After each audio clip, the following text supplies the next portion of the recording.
Welcome back with another video. Um, Many of us would have just watched that warm-up match, and West Indies looked very good. All in all, against a depleted Australian team last night. Many of us probably watched the highlights, followed the scorecard, and we must say that after beating South Africa 3-0 in Jamaica and then going to Trinidad, beating Australia 250 plus runs, our team looks good. Now, personally, I believe we can go all the way and win the World Cup. But today I'm just going to go through a preview, right, of how I think the World Cup is going to pan out and how we can go about winning the World Cup, how we can go about winning this World Cup. Um, so just let me try and make myself smaller. You're gonna, as you can see, I'm using Flashback Express to record. So if anybody wants to do recording, Flashback Express is really nice. Now, West Indies or T20 squad, it's very good, and I highlight three players in yellow. Um, and the reason I highlight those three players, I think they're gonna have a key role to assist us to win this World Cup. But I'll get into that further down. We have a very good we have a very good T20 squad now. Of course, Jason Ola is no longer in the squad. This is Obed McCoy, so we can make that edit. We know it's no longer Jason Ola, it's Obed McCoy. We have a very good squad. We've covered all bases. Let's get that out the way. We've covered all bases. We have left-handers in the middle. If we want, we can play three spinners if we want. If we want two spinners, we can play that. If we want more seamers, we have that. We have the two all-rounders in Shepherd and Dreros. Our squad is pretty much very balanced. All right, and of course, then we can assess the playing 11 based on the condition. Now, this is the string of wins that were coming from since 2023 and 2024. We beat South Africa in South Africa 2-1, a full strength South Africa team. Rabada was there, Nakia was there, everybody was there. Aiden Markram, and we went to South Africa's backyard and beat them 2-1. India came here into the US and the Caribbean, and of course won the series 3-2. But of course, Rohit Sharma wasn't there, Kohli wasn't there, and Jasprit Bumrah wasn't there. So many might say India were at about 80%, where we were at full strength practically, right? Um, England, we beat England 3-2 again at home, looking very good. We were very competitive in Australia. And then we beat a South Africa A team 3-0. Can't read much into the South African display because of course their middle order will be totally different. But of course we managed to keep their top order players and we managed to smash their bowlers, which we know is essentially South Africa's bowling attack going into World Cup. So all in all, we look really good. We look really good. And so, first thing, let's start talk about our group. Our group, of course, we play Papua New Guinea and Uganda. I think we play Papua New Guinea on Sunday. So in 2 days' time, we play Papua New Guinea. Really excited. Really excited for the World Cup to kickstart in Guyana, of course. And I think we're going to do very well. Um, just want to say to all the Guyanese, make sure you turn up, go to the match, give the team your full support. I think we then play Uganda, and then we go to Trinidad to play New Zealand, and then we're going to play Afghanistan in St. Lucia. And I'm so happy for that St. Lucia venue for Afghanistan. So all in all, I'm just going to tell you what I think. I think we're going to win all our group stage matches. I think we're going to win every single group stage game. This team is very confident, and I just love what I'm seeing. Right, so far we've won what? We won the last game in Australia, the three games against South Africa, and then we beat Australia in the warm-up games. Those are a lot of wins on the bounce for West Indies. And I think we'll win all these group stage match games as well. The first two is a given. Those are more like warm-up games. No disrespect to Uganda or Papua New Guinea. But trust me, I've just went and watched some games. Just type in Papua New Guinea cricket team. Just look at these guys are nowhere ready for West Indies, right? And if we're saying these guys can spring a surprise on us, then we shouldn't even be talking about winning the World Cup. Papua New Guinea and Uganda, no disrespect to them, but if just being at the World Cup is good enough for them. So it's really the big three in our group. Now, as I would have put it, I know Afghanistan, they have a very good team. Um, Afghanistan is a type of team where they want a 160 type of game. And I think in St. Lucia, good batting surface. Afghanistan want to make 160 and then try to spin their way to victory. That's not going to work against this West Indies in St. Lucia. So if they think they're gonna have their Mujib Rahman, they're gonna have their Noor Ahmed, their Rashid Khan, they're gonna have their Mohamed Nabi, that's 16 overs of spin, that's not gonna work. It may work against New Zealand because Afghanistan, luckily for them, they're gonna play New Zealand in Guyana. Alright, and New Zealand also have a couple of spinners as well. So Ish Sodi, they have Mitchell Santner, who I rate very highly, quality left arm spinner. And then they have their part timers like a Glenn Phillips, a Rachin Ravindra, and these sort of guys. So New Zealand, they have a balanced team. They're also a team that like it in the 160, 170 range, and then they're a very powerful team. But if it's a flat surface, New Zealand. I just don't see the firepower. But all in all, I see us just cruising through the group stage. I'm not even going to spend much time. Now, looking at all the groups, right, I really like the initiative that ICC, what they're doing in terms of they do it based on your ranking. So irrespective of where you finish in the group, as long as let's say India and Pakistan go through, it don't matter who beat each other in that game. Once those are the top two, they ensure that they kind of seed the Super Eights. So the Super Eights are going to be seeded in this way right here, where it's A1, B2, C1, D2, and A2, B1, C2, D1. Not focusing on the first group, but let's say, for example, A2 is Pakistan, B1 is England, C2 West Indies, D1 South Africa. Once we get to the Super Eights, this is what our group looks like. All right, this is a very competitive group. This is a very, very, very, very, very competitive group. I'm not going to lie, but I fancy our chances getting there. I think that it's, to be honest, I think Pakistan, they're pretty much a team I expect to finish bottom of this group.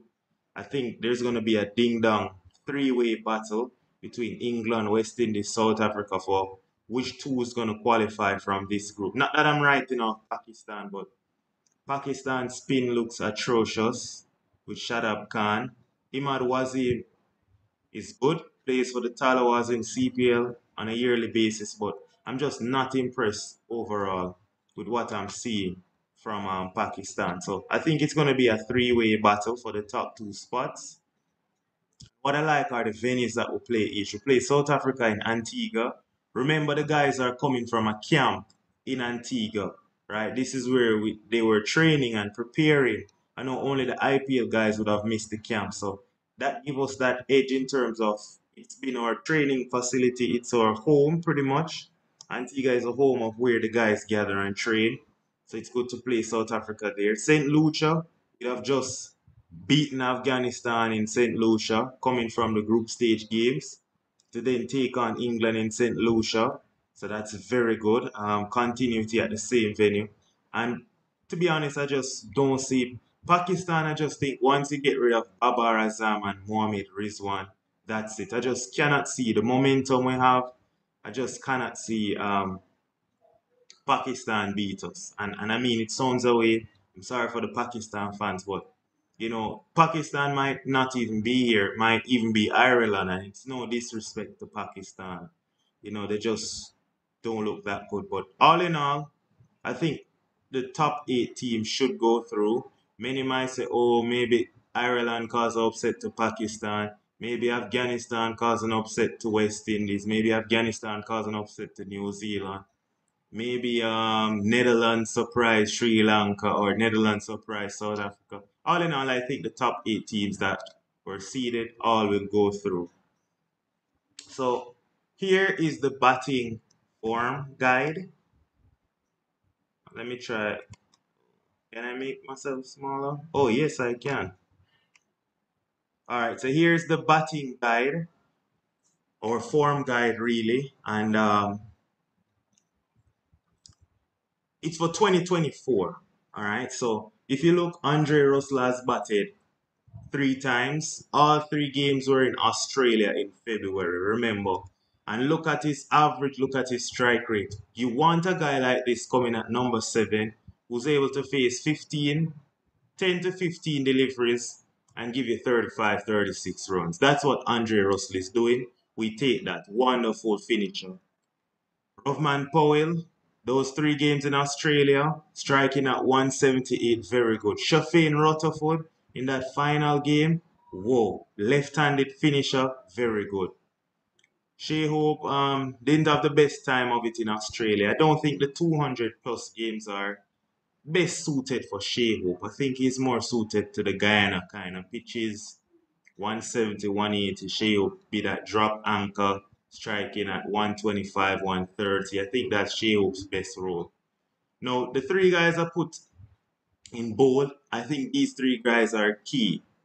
Now, Johnson Charles had a lean time of it, only had like 2 good games, one against Australia and then one against South Africa. So many people know he's a 1 in 3 type of player.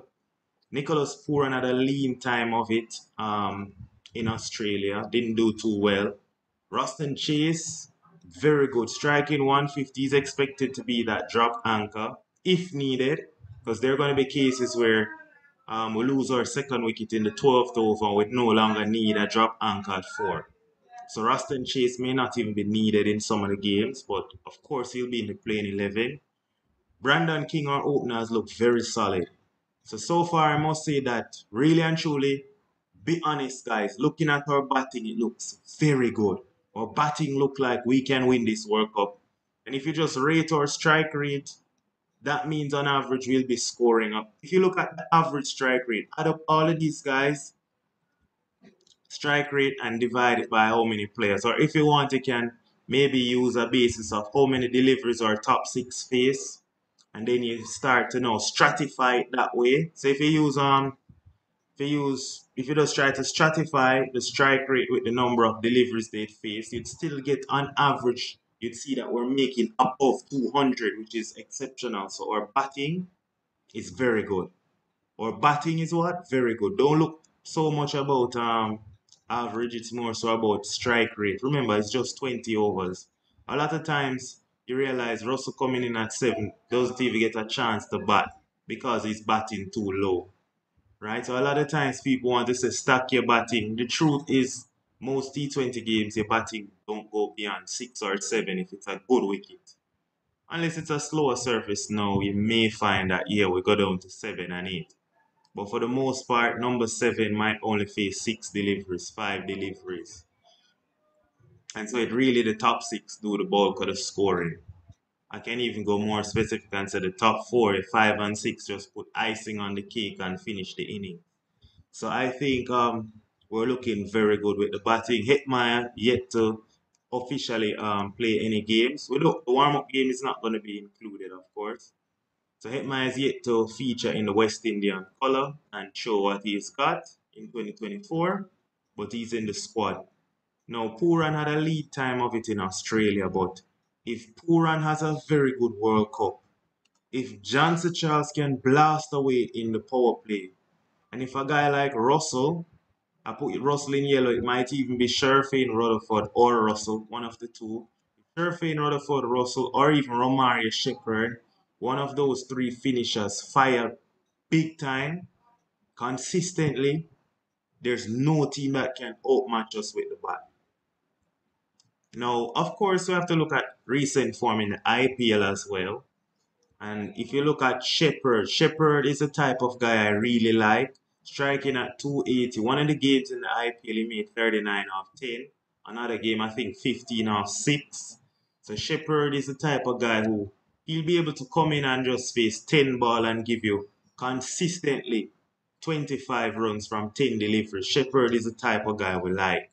Shepherd and Russell as our finishers, wow. But if this guy batting at number 3, Nicholas Puran, if he is consistent, if he can repeat this IPL performance for West Indies, I'm telling you, we cannot lose this World Cup. Now, on the bowling end of things, we have a lot to be. Well, we're not really worried because our batting is good, but on the bowling point of view, we have a lot of work to do. This is just the IPL, right? Shepherd was going at 12s. Azari was going at 12s. Russell is going at 10s. Shamar Joseph was going at 11. Sunil Narayan, we can't even use him because he's not there. However, we have a new Sunil Narayan in Ruston Chase as our off spinner. And it's no joke. Ruston is very economical. He's our most economical bowler. So Ruston Chase is going to have to work some magic. But all in all, Russell is taking a lot of wickets. I like how Russell is being used by KKR in IPL, and I think that's the role he's going to have to play. We have to allow Russell to bowl in the middle of the innings, and also maybe two in the middle and two at the back end, or also we're going to have to maybe give him one in the power play, one in the middle, and two at the back end. Or maybe we can go two in the middle, one in the power play, one at the back. It just depends on the situation and the opposition and the matchup, all of that, right? So Russell, however, I want us to use him like I don't want us to be banking on Russell's 4 overs because it may be a game where, based on the matchup, it's best for him to bowl one in the power play and two in the middle. Just use him so he's an attacking bowler. He's an attacking 6 bowling option. So we need to have 5 other bowlers separate from Russell, and I think that's when you get the best out of Russell. When, based on the game, you see that Russell bowled 2 overs and he's doing really well, you let him continue. You know he's going to go for runs, but he's going to get you wickets. If he's having a bad day, he's just going to have a bad day and go for plenty of runs. That's Andre Russell. But with KKR having 5 bowlers already, Russell has a 6 bowling option, made their team exceptional, and we can use Russell the same.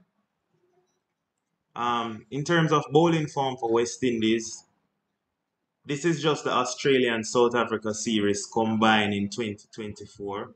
Without a doubt, our most standout bowler is Gudakesh Moti. Look at this, economy 6, strike rate. Every 8 deliveries, this man is getting a wicket. That's crazy. And he's only going for 6 runs. And look at Ruston Chase. He did it in Australia on those flat pitches. He was doing it in India before, going at economy of 5. In the Caribbean, going at economy of 5. Ruston Chase is brilliant. He might not get as much wickets as a good Moti. And what I like about Ruston Chase, he can bowl in the middle. He can bowl in the power play or in the middle, not so much the back end. So Ruston Chase is a handy guy to have. And I think Ruston and Gudakesh in the middle overs gonna tie up a lot of opposition, or even Ruston in the power play and 2 in the power play, 2 in the middle overs. Ruston gonna tie up a lot of guys. And a lot of teams sleep on Ruston Chase, so trust me, Ruston is good. Um, our seamers, however, have a lot of work to do. If you look at it, Andre Russell has a better strike rate than our strike bowlers. Strike bowlers are Shamar and Alzari. That's not good. Strike bowlers, Andre Russell taking more frequent wickets than them, but it's just that Andre goes for runs. So therefore, this is why it's important to know that Andre has to be our 6 bowling option. He's going to go for runs. He's going to give you key breakthroughs. However, you don't want to bank on him to keep it economical. That's what KKR did. Russell could go for runs. He's getting wickets.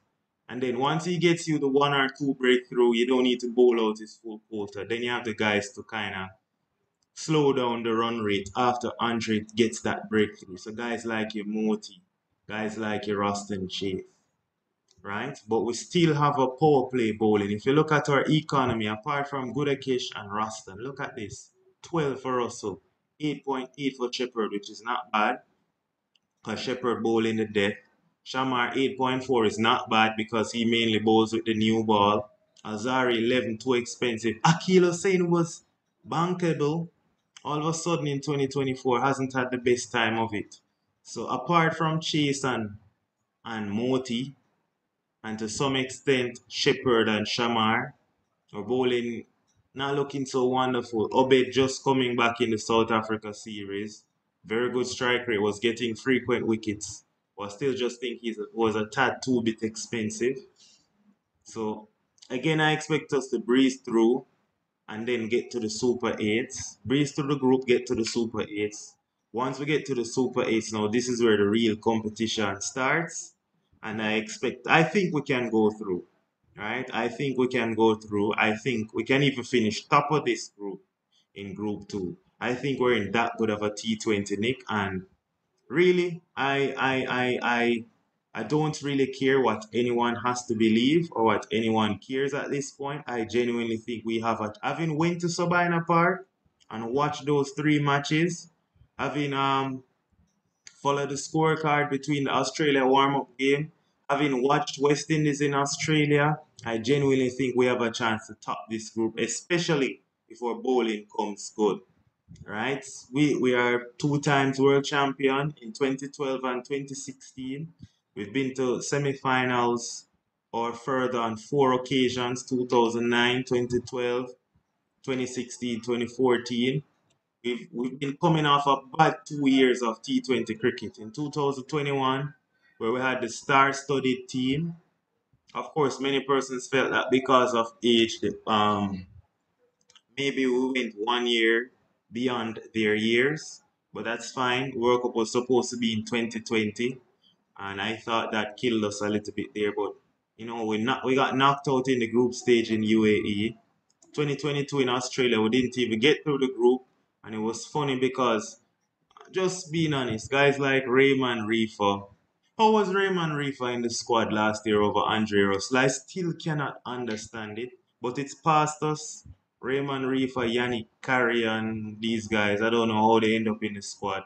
Shamar Brooks, Hitmaya missing his flight. Nothing was going right for West Indies last year. But I think we're in a better space now. The guys been training together, they're gelling really well.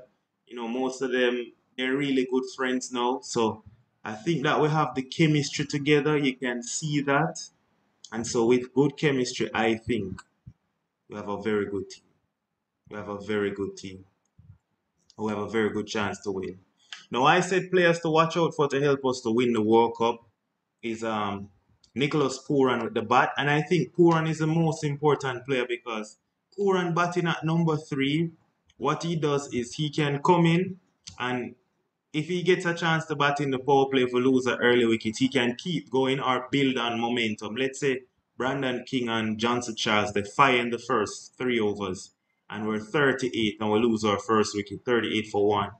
Puran has 3 overs of the power play to continue with that momentum, and we'll get to maybe 75, 80 in 6 overs. Or if it's a case where the wicket is a little bit slower, Puran is the type of batter who plays above the condition. So if we're 20 for 1 in 4 overs, the next 2 overs of the power play, see Puran take us to 60. It's unbelievable. He's that type of guy who bats above conditions, and then he's able now in the middle where it's a little bit slow and tricky, a lot of spinners, he's still able to go at a higher tempo than the average batter at the crease. So Nicholas Pooran at 3 is key. So regardless of the situation, Nicholas Pooran, if he has a IPL that he had in 2024 this year, averaging 60 odd and striking at 180, we're in a very good space. Now, his T20 World Cup record is not so good, right? Whether it was in Australia or in the UAE, he hasn't had a good time of it. As you can see, averaging 16 runs, strike rate 120, best of 46 in World Cup. So Pooran hasn't done anything remarkable in World Cups as yet, but I think this is going to be the World Cup. This is the World Cup where Pooran is going to light up the place. I back you, Nikki P. I believe in you, and I think the whole Caribbean believes that this is your time. And I think our spinners are going to play a key role. So us saying ranked in the top 5 T20 bowlers in the world, I couldn't choose like I couldn't single-handedly pick out a spinner or pick out a bowler. I think that's going to help us to win the World Cup because I think all three are critical. Hussein really needs to find form because Hussein in the power play, if he finds form in Guyana and Trinidad, he's critical to giving us control up front. Now my battery is dying, so let me plug this in before.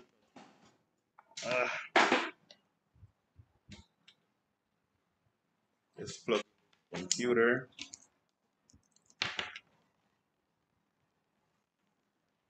Yeah, so as I was saying, Hussein up front, he really needs to find some form because he's that guy who can give you control, right? Up front in the power play and gets you early breakthroughs as well. Hussein is a good guy, I'm telling you. Budakesh Moti, um, he's just burst onto the scene. He's looked amazing in CPL. And now in West Indian colors, he is absolutely fantastic in Caribbean conditions. He's probably the best middle over spin bowler in the world right now. And no disrespect to I think in the Caribbean, let me rephrase. He's the best middle over bowlers in the Caribbean right now, and the best middle over bowler in the world when suited for Caribbean condition games. So whether it's Kuldeep Yadav or Tabri Shamsi or Jadeja or whoever, right? I think Budakesh Moti is right up there to bowl in the middle. And then Ruston Chase, he's handy. He's nippy, he's intelligent. Roston can bowl in the power play. Roston is good matchup for the left-handers. He's very skillful against right-handers as well. He's an intelligent cricketer, and I think Roston Cheese is gonna have a great World Cup as well. So I think our spinners, if Hussein find form, these three guys, they give us so much control. And then, of course, that allowed to only play one seamer with Shepard and Russell.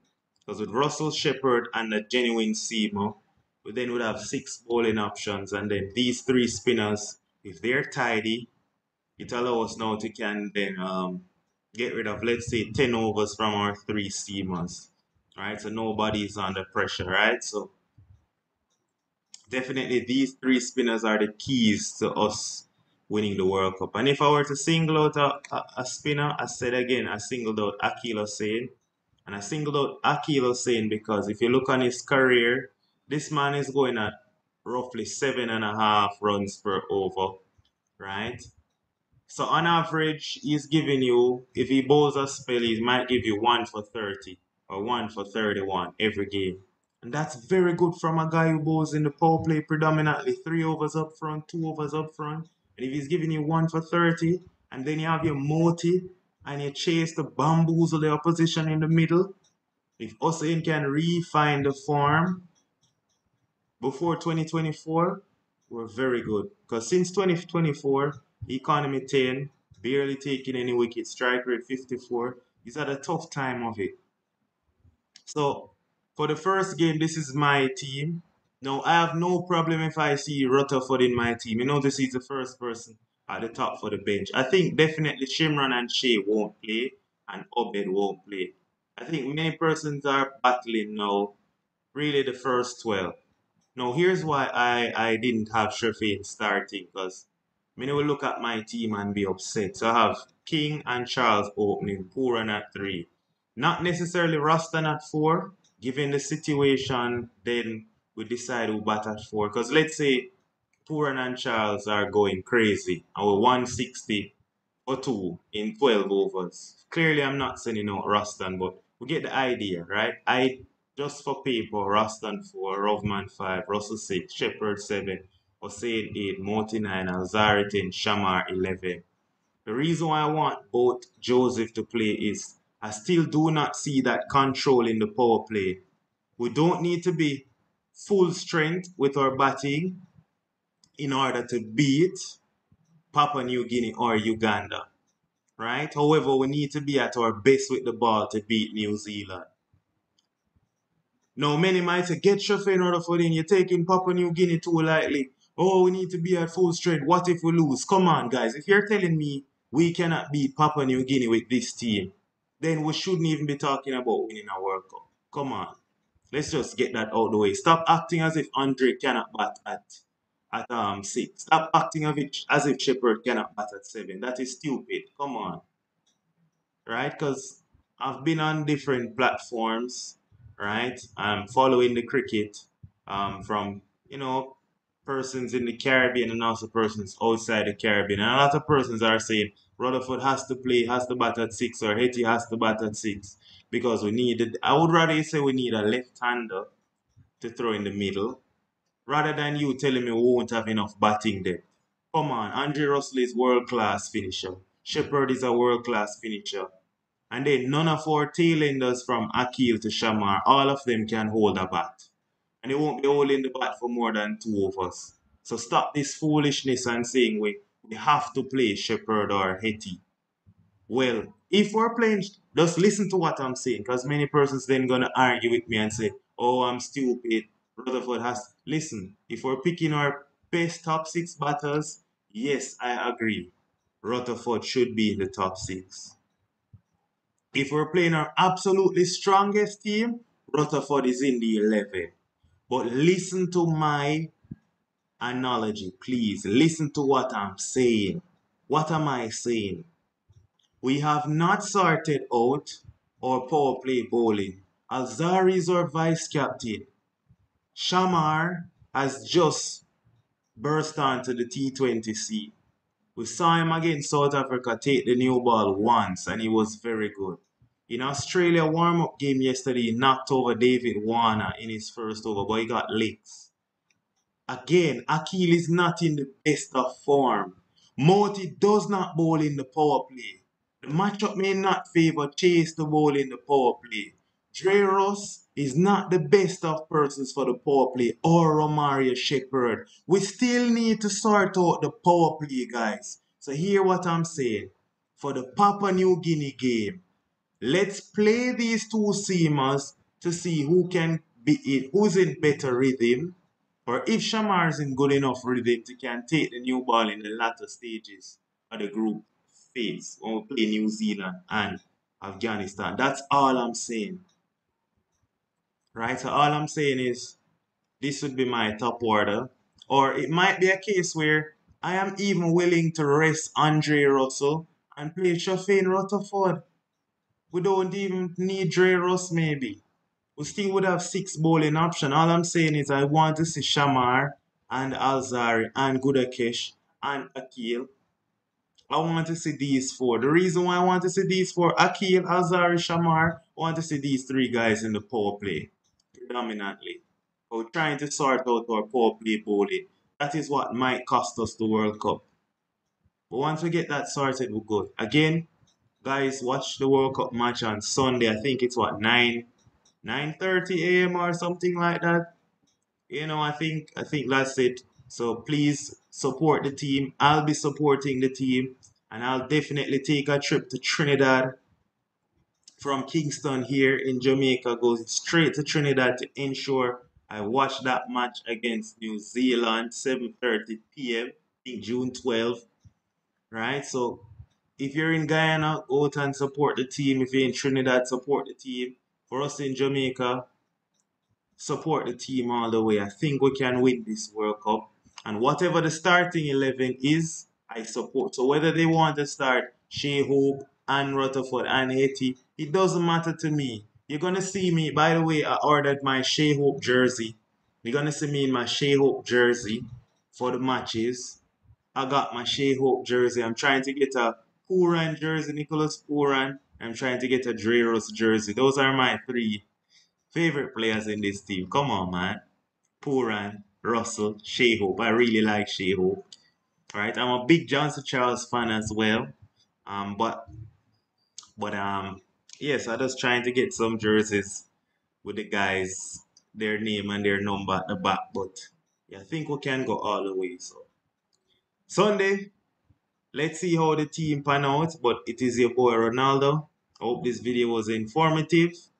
Leave your thoughts in the comments. Let me know your thoughts, right? If you agree with me, let me hear what you have to say. It's your boy Ronaldo, and I'm signing out.